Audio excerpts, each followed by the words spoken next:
Panginoong Diyos, pinupuri at pinasasalamatan ka namin sa iyong walang hanggang pagmamahal na siyang nagbubuklod sa amin bilang mag-anak.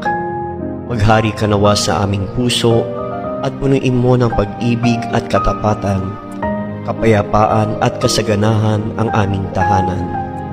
Patuloy mo po sanang basbasan ng aming pamilya.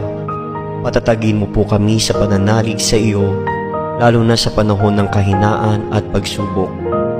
Ingapin mo po sana ang mga pamilya na ngayon ay nagdaranas ng matinding kahirapan at pagdurusa, nawawalan ng pag-asa at nagkakahiwalay dahil sa hindi pagkakaunawaan. Turuan mo po kaming laging magpasalamat sa biyaya ng buhay, pananampalataya at kaligtasan. Akayin mo po kami sa kabanalang handog mo upang maging mabuting halimbawa kami sa isa't